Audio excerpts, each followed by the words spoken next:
As city street director, I can tell you it takes teamwork and partnership to make our snow response plan work and come together each year. It's our commitment to the community. During winter operations, we modify employee shifts in the winter to be able to respond to the changing conditions. We use a variety of equipment to keep streets maintained. Dump trucks with plows, sanders and de-icers, graders, tractors with snow gates, skid steers, and our newest member of the fleet, a specialized plow and sweeper to fit in the protected bike lanes. Snow gates have been extremely popular with residents and help us to maintain driveway access in residential areas. We cannot eliminate berms, but we can reduce them. Street employees are supported by public work departments, including water and wastewater, to assist with plowing when needed. This enables the crews to be able to do a full city plow in about 3 days. Operationally, we are able to maintain efficiency in response times by having materials in satellite locations throughout the city. This means drivers have less travel time to refill de-icer and sand while clearing more than 2,000 lane miles. Let's talk about parking. If you can, park off-street as often as possible. This is helpful for clearing the streets out and allowing the plows to be able to go through. We know that some neighborhoods are short on parking, but whenever possible, we're encouraging people to make it a habit for the entire season to park on the odd side of the street. And also there's time to move your RVs, trailers, boats, and basketball hoops off the streets and into a winter storage location. In the downtown, the parking's a little different. And after it snows, we ask that cars move off the street between midnight and 6 a.m. to allow the crews to be able to clear the parking bays and the streets. The sidewalks are also important to keep people moving and businesses thriving.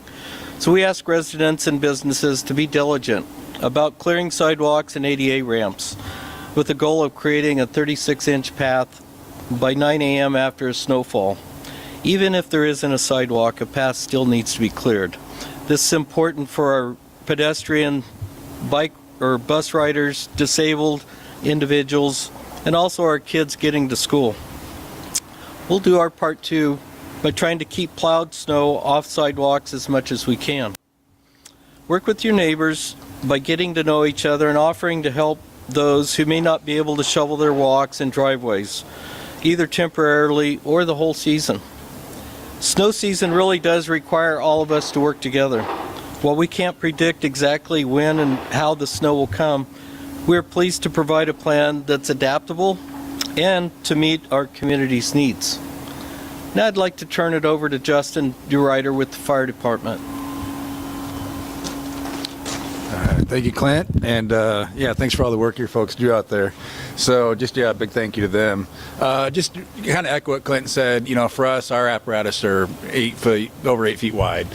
Some of them up to over 50 feet long. So as the snow falls and the streets get cluttered, they become narrower. So we just ask that you, like Clint said, just make sure all the basketball hoops and all those kind of equipment are up off the street, garbage cans. If you the snow berms and stuff like that, if you can't get those out of the way, if you think that the street's too narrow for us, then that's going to be a problem. So we just ask you keep those clear. The other thing with your neighborhood is just finding the fire hydrants. Every neighborhood should have one, usually on the corners. Make sure that's a 3 foot of clearance around those fire hydrants. For us, you know, timing is everything, seconds count. And so if we got to dig out a hydrant, that puts us a couple minutes behind when those seconds count. So if there's one in front of your house, please grab that. If it's not in front of your house and somebody whose house it's in front of it, you know, grab it for them if they can't do that. Also, like Clint also said, just take care of your neighbors. You know, summertime, it's hard to tell unless mail starts piling up whether or not somebody's needs some assistance. But wintertime, when the snow's not getting picked up around their house, if you got elderly or disabled neighbors, you know, that's a good time to check on them. We also see this time of year obviously with the weather, a lot of the ice buildup around the sidewalks and stuff like that. So a lot more slips, trips, and falls, and especially in the elderly citizens. So just keep that path, take care of your neighbors, keep your path clear, help them out as well. And then the other thing too, just kind of keep a reminder, for us, in the small likelihood your house does catch on fire, but it does happen, but we need to be able to get in there and get our ladders in place and stuff. And so a lot of times that's how we make our rescues, especially if people are up on the second floors, is getting those ground ladders in place. So if you can, just kind of keep that space around your house too. I know it's big snowfalls, that's a challenge, but try to keep that clear as the season goes on, and we can get in there a lot quicker. So with that, I'd like to thank you for your time and introduce Becky Dowdy with the Spokane Public Schools. Thank you, Justin. I am the Executive Director of Operations for Spokane Public Schools, and I'm here to crush the dreams of kids all across Spokane who are looking for a snow day. Our goal at Spokane Public Schools is actually to keep the schools open. Our buildings provide a safe, warm place for our kids during the day. Oftentimes it is their breakfast and their lunch for the day, and so we want to be able to have our kids with us. With that goal in mind, we've been preparing for weeks now for winter weather. We're very excited about it. My staff and I start driving the roads at 3 a.m. We're just trying to get a good feel for what the driving is going to look like for our buses and for our families as they make their way to school in the morning. I'm in communication with the National Weather Service and with the fire department. We're talking about what driving conditions are like. Again, trying to get our kids to school safe. We meet with the superintendent at 4:30 a.m. and we provide our feedback to him so that our team can make the decision about what we're going to do with the school day. If there will be a late start or a closure, we will let families know by 6 a.m. If they don't get news, then you can assume that school is going to be open for the day. For more information about how we address inclement weather with the school district, please visit our website. We do have all of that information there for you to look at. And now I'll hand it back to Marlene. So thank you, Becky. It's all about partnership and collaboration with our fire department, with our schools, with our community. So this is how we respond effectively to snow. And Spokane Transit's another partner. They're not here with us today, but they want us to remind you that to visit their winter operations page, to learn the snow detour routes, and to subscribe to text messages and email alerts to get the most up-to-date information on the bus route that you use to get to work or school.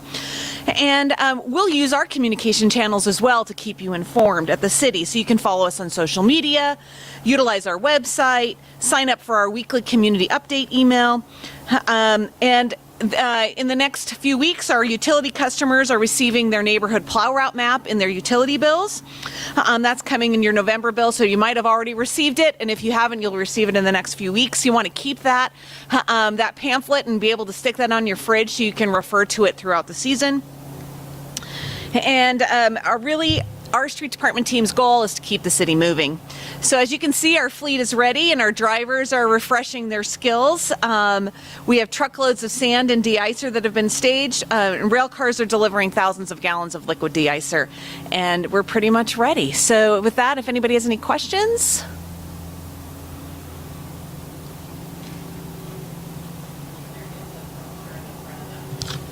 Oh. This is what the pamphlet looks like. So if you want to take one of these home or put it on your, Jessica has copies. So thank you for that. We do want you to get a firsthand sense of what it's like to be in a plow. So you can ride or drive the obstacle course when we're done here. And go ahead. Some of those roughest areas last year when I was out covering our first winter weather was the areas going from downtown to the South Hill. How do we ensure that those cars aren't going to get stuck on these rolling hills in the South Hill this year? Well, the first places that we send our crews typically are bridges and hills. And those lower South Hills, things like Freya and Ray and Lincoln, those can be some of the toughest hills in the city. You do really have to pay attention to changing conditions and pay attention to alerts that come out. The police department does help us at times with those routes. Sometimes they do get difficult, and I will guarantee there will be at least one day of snow where it's very difficult to get up those hills. So it's really about being prepared. What kind of tires do you have? What kind of vehicle are you driving? It's probably not the time to take out your rear-wheel drive car on a snow day, right? So, use the bus route because they often can get up things that maybe your private car can't. So be prepared to be flexible and to work with us, but we are going to send those teams out. Bridges and hills, definitely top priority always to bring that sand and de-icer out to improve conditions. I know we're starting to get ready now. Are we fully ready? For example, if something happened this weekend, if we got a massive dump, which I assume we're not going to get, but how soon would we be ready? We are ready today. You can see that the plows are all on the top of the truck plows are all in place. We do have to swip out the sander for the sweeper on the bike plow, but that can be handled pretty quickly. But all of the trucks are ready to go. Our teams are ready to go. They are headed into winter scheduling, which means we have crews on 20 hours a day, 7 days a week to be able to respond to conditions, and they can ramp up to 24 hours a day. Simply we flex those times as they need to, and then they can be supplemented with water and wastewater crews. All of our labor agreements are in place and everything is ready to go.